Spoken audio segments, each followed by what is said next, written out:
What if I told you that the blueprint for modern globalism, the seeds of cultural fusion that define our world, and the very ghosts that haunt military strategists in the mountains of Afghanistan, were all laid down by one man over 2,300 years ago? What if the fierce debates we have today about empire, liberation, and the clash of civilizations were first ignited by the ambition of a single, restless soul who dared to conquer the known world before his 33rd birthday?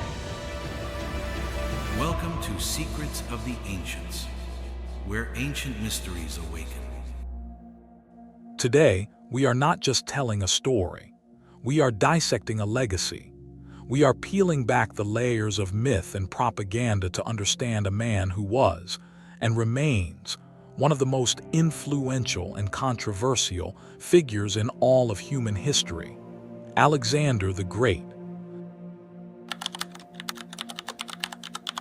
The great French general Napoleon Bonaparte, a man who knew a thing or two about conquest, once said, "I place Alexander in the first rank. My reason for giving the preference to him is the boldness, the rapidity of his operations." But was it just boldness, or was it something more? Was it genius, tyranny, divine destiny? Or a tragic, brilliant flame that burned too bright and extinguished itself, leaving the world in chaos? Over the next hour, we will journey with Alexander from the rugged hills of Macedonia to the plains of India, from the halls of philosophy to the blood-soaked fields of battle.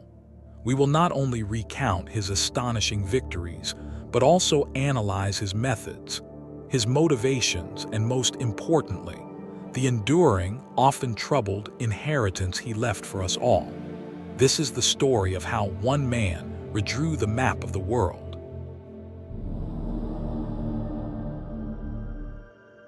Our story begins not with Alexander, but with his father, Philip II of Macedon.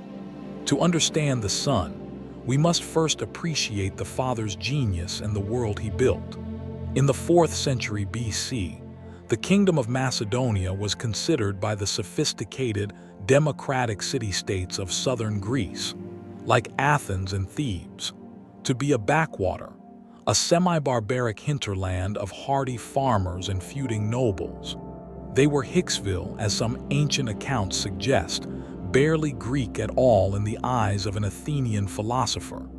This perception, however, was a fatal miscalculation. Philip was a revolutionary. He inherited a weak, fractured kingdom and transformed it into a military powerhouse. His reforms were not just incremental, they were paradigm-shifting. The most famous, of course, was the sarissa. By lengthening the traditional Greek spear from 8 feet to a staggering 18 feet, he created an infantry formation, the Macedonian phalanx, that was virtually unstoppable from the front.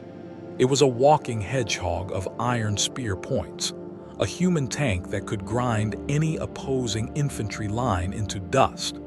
But Philip's genius wasn't just in weapon design. He professionalized the army, instilling a level of discipline and drill unknown in the citizen militias of other Greek states. He integrated heavy cavalry, light infantry, and skirmishers into a true combined arms force. He was a master of siegecraft and diplomacy. At the Battle of Chaeronea in 338 BC, Philip and a teenage Alexander decisively crushed the combined forces of Athens and Thebes, ending the era of the independent Greek city-state forever. Philip became the hegemon, the supreme commander of all of Greece, save for a defiant Sparta, and laid the groundwork for the ultimate prize, an all-Greek invasion of the Persian Empire. But here, we must pause and analyze the deeper context.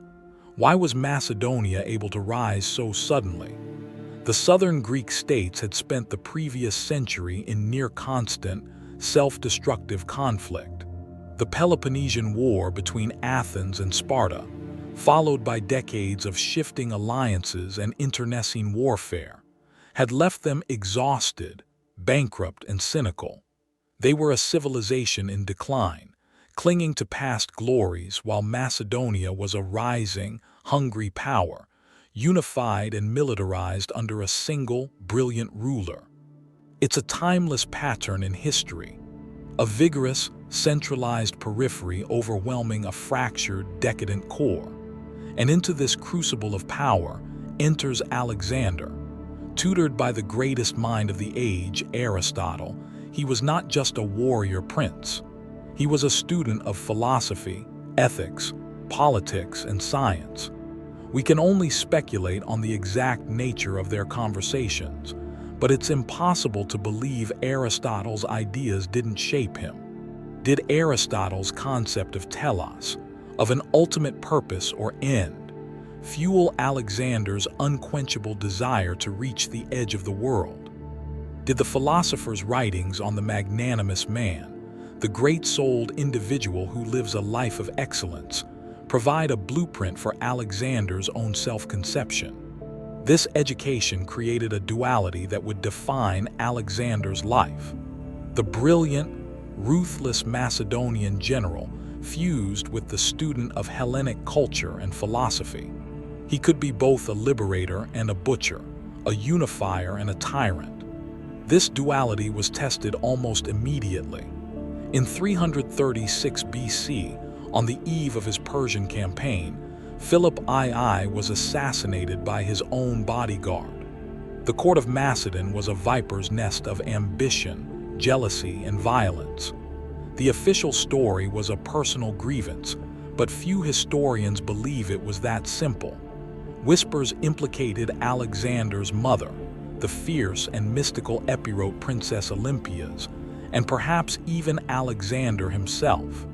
While there's no direct evidence, Alexander certainly had the motive and the opportunity, and he moved with ruthless speed to eliminate all potential rivals to the throne. This act of brutal consolidation is a lesson in power politics that echoes through the ages. When a strong leader falls, a power vacuum is created, and those who hesitate are lost. Alexander did not hesitate. He then marched south, crushing rebellions in Greece. When the ancient city of Thebes revolted, he made a terrifying example of it. He razed it to the ground, sparing only the temples and the house of the poet Pindar, and sold its 30,000 inhabitants into slavery. It was an act of calculated terror, designed to send a single chilling message to the rest of Greece. I am not my father. Defy me at your peril. With his home front secured by fear, the 20-year-old king was ready. In the spring of 334 BC, he led his army of 40,000 Greeks and Macedonians across the Hellespont into Asia. One of the greatest military campaigns in history had begun.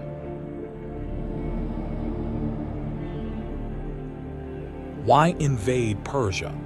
The official reason was revenge, retribution for the Persian invasion of Greece 150 years earlier, for the burning of Athens' sacred temples.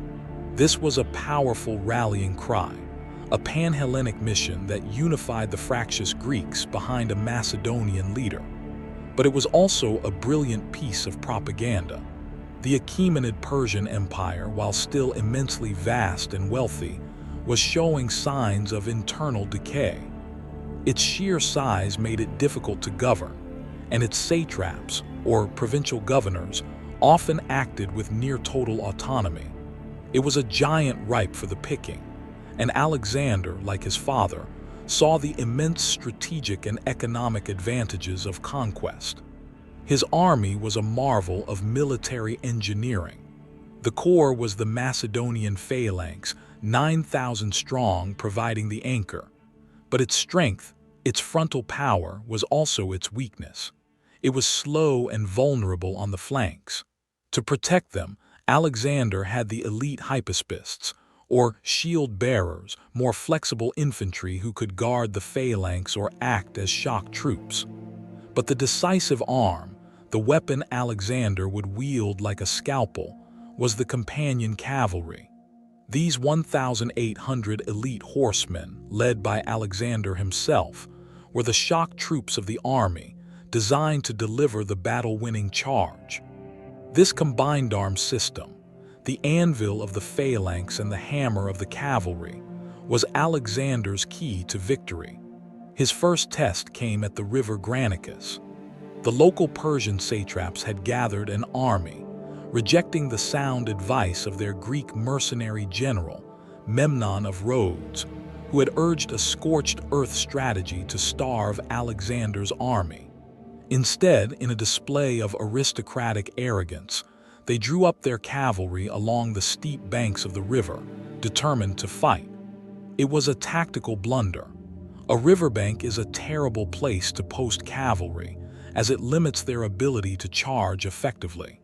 Alexander, ignoring the cautious advice of his veteran general Parmenion to wait until morning, ordered an immediate, seemingly reckless assault. He led his right wing, including the companion cavalry, directly across the river and into the teeth of the Persian line. Ancient historians describe the chaos of horses jammed against horses and men against men. Alexander himself was in the thick of it, his helmet shattered by a blow, his life saved only by the quick action of his general, Cletus the Black. This attack seems foolhardy, but it was psychologically brilliant. Firstly, it was a distraction, pinning the Persian left while the rest of his army, including the unstoppable phalanx, crossed the river. Secondly, and more importantly, it demonstrated his absolute fearlessness. By leading from the front, sharing the same dangers as his men, he forged an unbreakable bond of loyalty. His soldiers would follow him anywhere because they saw him risk everything with them. This is a style of leadership that is almost unimaginable today, where generals command from miles behind the front lines. Once the phalanx was across, the battle was over. The Persian cavalry broke and fled. Alexander then turned on the Greek mercenaries serving the Persians, who had been held in reserve. He regarded them as traitors to the Hellenic cause. Ignoring their pleas for mercy, he had them surrounded and massacred. This was another calculated act of brutality, a message to any Greek who might consider fighting for Persian gold. With this victory, Asia Minor lay open. But Alexander's strategic thinking went beyond mere battles. He understood that the Persian Empire's true strength lay in its navy, which controlled the seas and could threaten his supply lines back to Greece. Rather than building a fleet to challenge them at sea, he chose an ingenious land-based solution. He would march down the coast and capture all of their naval bases. By taking cities like Miletus and Halicarnassus, he would neutralize the Persian fleet without ever fighting a naval battle. It was a masterful strategic insight. It was during this phase of the campaign, in the city of Gordium, that he encountered the legendary Gordian Knot. Prophecy held that whoever could untie the intricate knot would rule all of Asia. After struggling with it for a moment, Alexander declared, "It makes no difference how they are loosed," drew his sword and sliced it in half. This act has become a metaphor for bold, decisive action, for thinking outside the box. But it's more than that. It was a profound statement of a new worldview. The old world, with its prophecies and traditions, was bound by knots. Alexander, with his sword, represented a new, dynamic force that did not play by the old rules. It was a rejection of the past, and a declaration that he would forge his own destiny. This mindset, of disrupting established norms to achieve a goal, is the very essence of what we now call disruptive innovation in the worlds of technology and business. Alexander was the ultimate disruptor.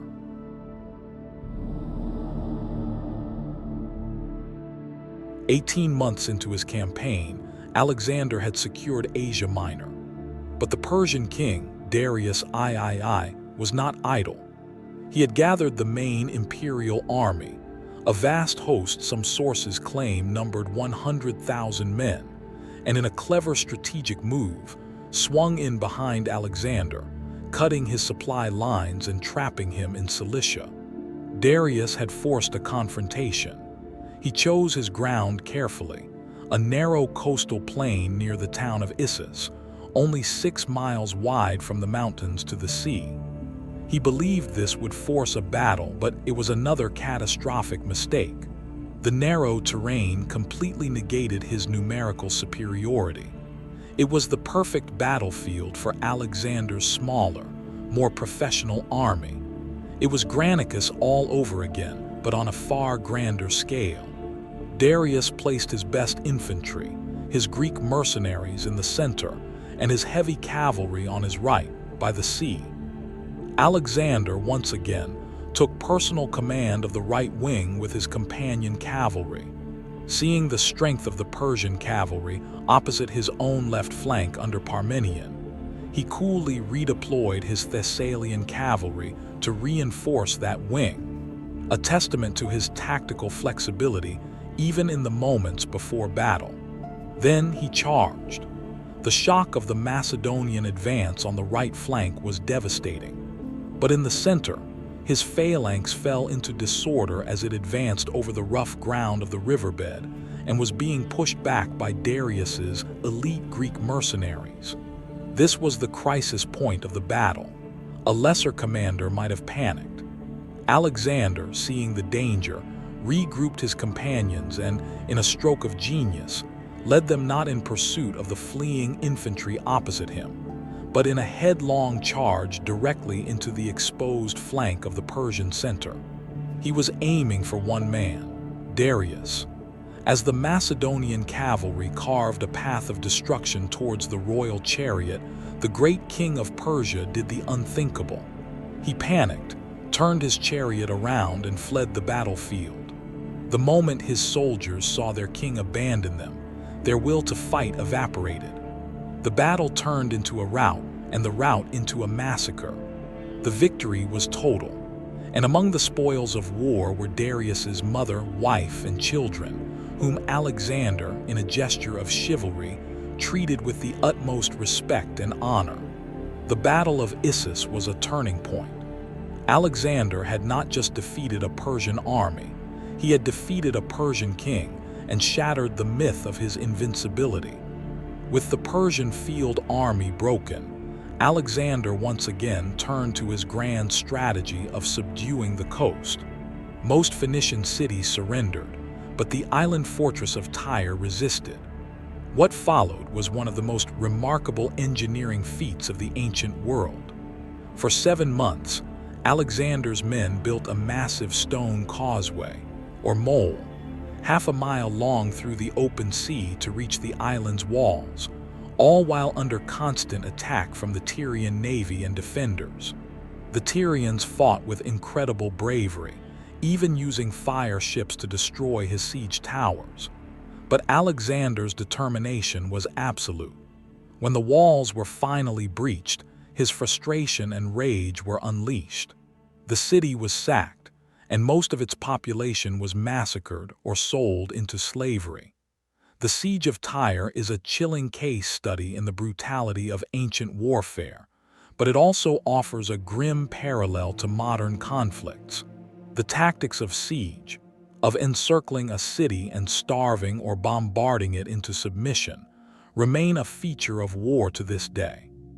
The immense suffering of the civilian population of Tyre finds its tragic echo in the sieges of cities like Aleppo in the 21st century.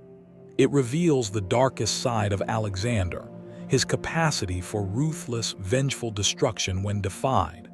From Tyre, he marched south into Egypt. Here, there was no resistance. The Egyptians, who had chafed under Persian rule, welcomed him as a liberator. In the city of Memphis, the priests crowned him pharaoh, the legitimate ruler of the land of the Nile. This was a moment of profound political significance. Alexander was not just a conqueror, he was a successor. He understood the importance of adopting local customs and religious traditions to legitimize his rule. This was the beginning of his soft power strategy, a masterclass in winning the hearts and minds of the conquered. He founded a new city at the mouth of the Nile, Alexandria, the first and greatest of many he would establish.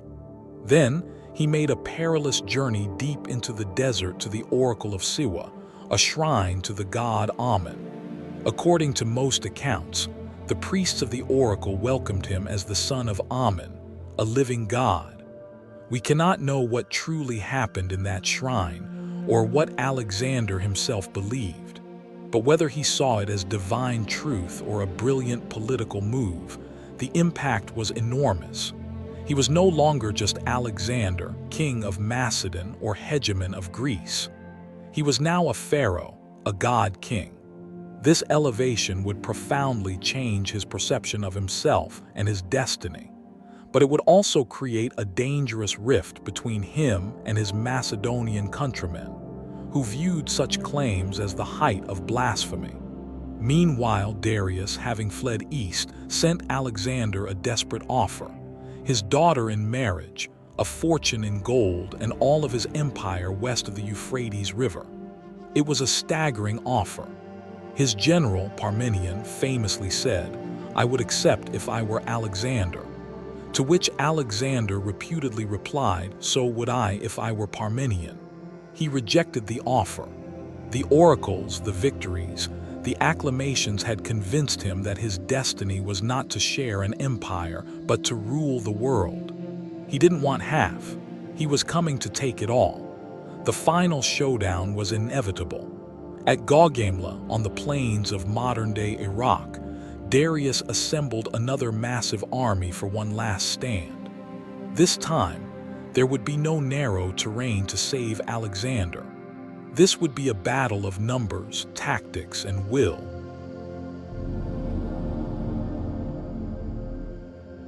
The Battle of Gaugamela was to be the masterstroke of Alexander's military career. Darius had chosen a wide, open plain, perfect for his superior numbers and his scythed chariots. He may have had as many as 80,000 men against Alexander's 47,000. On paper, the Macedonians should have been annihilated. But Alexander had a plan. It was audacious, complex, and utterly brilliant. As the battle began, he did something completely unexpected. He didn't charge straight ahead. Instead, he led his right wing diagonally away from the Persian line, as if he were trying to march off the edge of the battlefield. The Persians, confused, mirrored his movement, trying to overlap and encircle him. This was exactly what Alexander wanted. His bizarre maneuver was a feint, designed to draw Persian cavalry away from their center and create a gap. When the gap appeared, he unleashed his trap. A charge by his Greek cavalry pinned the Persian flank units in place. Darius launched his famed scythed chariots, but Alexander was ready. His light infantry, the Agrians, targeted the horses and crews, while the phalanx opened lanes, allowing the chariots to pass harmlessly through. Then, at the decisive moment, Alexander wheeled his companion cavalry and led them in a thunderous, wedge-shaped charge directly into the weakened Persian center, straight for Darius. For the second time, the great king fled in panic, and for the second time, his army disintegrated. However, the battle was not yet won. On the left flank, Parmenion's wing was in desperate trouble, nearly surrounded and on the verge of collapse. Parmenion sent a desperate message for help. Here, Alexander faced a critical choice: pursue and capture Darius, ending the war once and for all, or turn back to save his army. He chose his men. In what must have been an agonizing decision, he abandoned the pursuit, regrouped, and smashed into the Persian right wing, saving Parmenion and securing the victory. It was the hardest fighting of the day, but it demonstrated a crucial aspect of his leadership. For all his ambition, he would not sacrifice his army. Gaugamela was a total victory. The road to the heartlands of the empire lay open. Alexander entered the legendary city of Babylon in triumph, hailed as a liberator and the new king of Asia. He marched to Susa, another capital, and took his seat on the royal throne of Persia. Then he reached Persepolis, the ceremonial and spiritual heart of the Achaemenid dynasty. Here, Alexander's character takes a darker turn. After allowing his troops to pillage the city, he ordered the magnificent royal palace, one of the wonders of the ancient world, to be burnt to the ground. The official reason was, once again, revenge for the burning of Athens. But many historians see it as a calculated political act, a definitive, brutal statement that the Persian Empire was finished, its dynasty extinguished forever. It was an act of cultural vandalism that still resonates today, a symbol of the destructive capacity of conquest. With Darius a fugitive, Alexander pursued him east. But before he could reach him, the Persian king was murdered by Bessus, his own satrap of Bactria, who then declared himself the new king. Alexander, ever the master of propaganda, gave Darius a royal funeral and cast himself as the avenger of the legitimate king. His new mission was to hunt down the usurper Bessus and subjugate the rebellious eastern provinces, Aria, Bactria, and Sogdia. And it is here, in the rugged mountains and plains of modern-day Afghanistan and Central Asia, that Alexander's war changed. The great pitched battles were over. Now he faced a new and frustrating kind of enemy, a mobile, resilient population that refused to be pacified. He was drawn into a brutal, 3-year guerrilla war. His heavily armed phalanx was ill-suited to chasing down mounted Scythian raiders or storming remote mountain fortresses.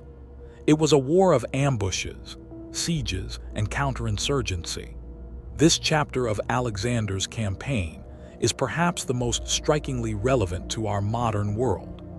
His struggle to pacify Bactria and Sogdia is a haunting prelude to the difficulties faced by foreign superpowers in the same region millennia later. The Soviet Union in the 1980s and the United States and its allies in the 21st century learned the same bitter lessons as Alexander. That military victory does not easily translate into political control in a land of fierce tribes, difficult terrain, and an implacable will to resist outsiders. The graveyard of empires earned its name long before the modern era. This frustrating war, combined with the years away from home, began to change Alexander. He grew more paranoid, more autocratic, more violent. He uncovered a plot against his life and had one of his most senior commanders, Philotas, and his respected father, Parmenion, executed, the latter without trial. At a drunken banquet, he killed Claudius the Black, the very man who had saved his life at the Granicus, in a furious argument after Claudius criticized his growing adoption of Persian customs. Alexander had begun to wear Persian robes and introduce Persian court rituals like proskenses, the act of prostrating oneself before the king. To the Persians, this was normal court etiquette. To his Macedonian and Greek soldiers, it was blasphemy. Only gods were worthy of such veneration, and this attempt to deify himself crossed a dangerous line, forcing him to back down. The conqueror was being conquered by the culture of the defeated. He was no longer just a Macedonian king. He was becoming a new kind of Eastern monarch, and his men, the instruments of his victory, could not understand or accept the transformation. This internal clash between his Macedonian roots and his vision of a fused, multicultural empire was becoming his greatest challenge. To help pacify the region and bridge this cultural gap, he made a brilliant political move. He married Roxana, the beautiful daughter of a local Sogdian lord. It was both a love match and a strategic alliance, a symbol of his policy of fusing the peoples of his new empire. With Bactria and Sogdia finally subdued, Alexander turned his eyes to the final frontier, India.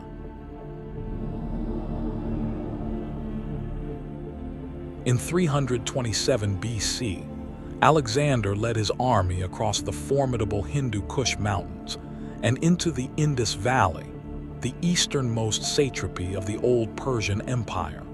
He was marching towards what the Greek geographers believed was the edge of the world, the great ocean that encircled the earth. He fought his way through what is now northern Pakistan, storming mountain fortresses and defeating local rulers. But in the Punjab, he faced his most formidable opponent yet, King Porus of the Pauravas. At the Battle of the Hydesps River, Alexander faced not just a brave army, but a terrifying new weapon, 200 war elephants. The battle was a tactical masterpiece. Alexander managed to cross a major river undetected during a monsoon storm, surprising Porus. But the battle that followed was a brutal, bloody slog. The elephants wrought havoc, trampling men and horses, their shrieks and smell terrifying the Macedonian cavalry mounts. It was Alexander's costliest battle, yet through superior tactics and the discipline of his phalanx, he managed to surround and defeat Porus's army. In a moment that revealed much about his character, Alexander, impressed by Porus's immense courage and regal bearing, asked the defeated king how he wished to be treated. Porus famously replied, like a king. Alexander was so moved by his dignity that he not only restored Porus's kingdom, but also gave him additional territory. He recognized and respected a worthy adversary, a fellow king. But the victory was a hollow one for his men. They had won, but at a terrible cost. They were thousands of miles from home, having marched and fought for 8 years. They had faced armies, mountains, and deserts. Now they heard rumors of even larger armies with thousands more elephants waiting for them across the Ganges plain. They had reached their limit. At the Hyphasis River, today known as the Bias, his army did something it had never done before. They mutinied. They refused to go any further. Alexander, enraged and disbelieving, secluded himself in his tent for 3 days. He cajoled, he threatened, he pleaded, reminding them of the glory they had shared. But their will was broken. For the first time, Alexander's ambition had hit a wall it could not break. The exhaustion and despair of his own men. It was the great turning point. He had conquered kings and empires, but he could not conquer the hearts of his own soldiers. Reluctantly, bitterly, he agreed to turn back. The return journey was an epic tragedy in itself. He sailed down the Indus River system to the ocean, a 10-month journey of exploration and further conquest.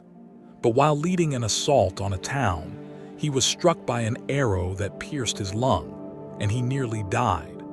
After reaching the coast, he sent part of his army back by sea under his Admiral Nearchus, a historic voyage of discovery through the Persian Gulf. Alexander himself chose to lead the rest of the army back by land, directly through the desolate and unforgiving Jedrosian Desert in southern Pakistan. It was a catastrophic decision. Perhaps he did it to punish the army for their mutiny, or perhaps it was simple hubris, an attempt to outdo the legendary conquerors Cyrus the Great and Semiramis, who were said to have failed at the same crossing. The result was disaster. Extreme heat, a lack of food and water, and flash floods led to the deaths of thousands of his soldiers and camp followers. It was a march of death, a horrific ordeal that decimated his veteran army. When he finally returned to Persia, he was a changed man, ruling over a fragile empire. He executed corrupt governors who had abused their power in his absence.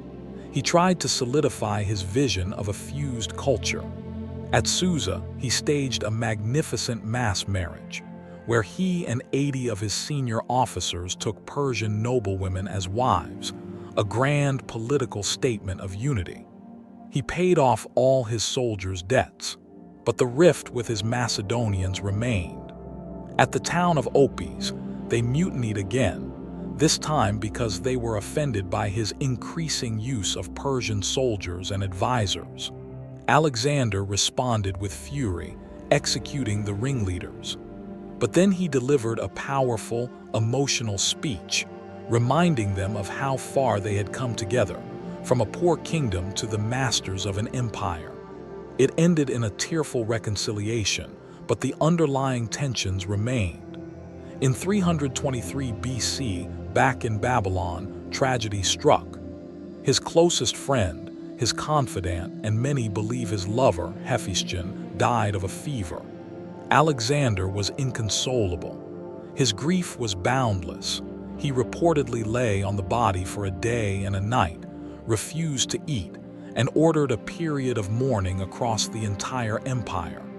He threw himself into plans for the future. A campaign into Arabia, the circumnavigation of Africa, new cities to be built. His ambition was still limitless, but his body was not. After a prolonged banquet, he developed a high fever. 12 days later, at the age of just 32, Alexander the Great was dead. What killed him? The mystery has endured for 2 millennia. Was it malaria, typhus, the cumulative effect of his many wounds and heavy drinking? Or was it poison? We will likely never know. But the man who had seemed invincible, a living god, was gone. And he left behind a pregnant wife, an unborn son, and an empire with no plan for what came next. Alexander died undefeated in battle, but in death, his empire was immediately defeated by the ambitions of the very men who had helped him build it. He left no clear successor.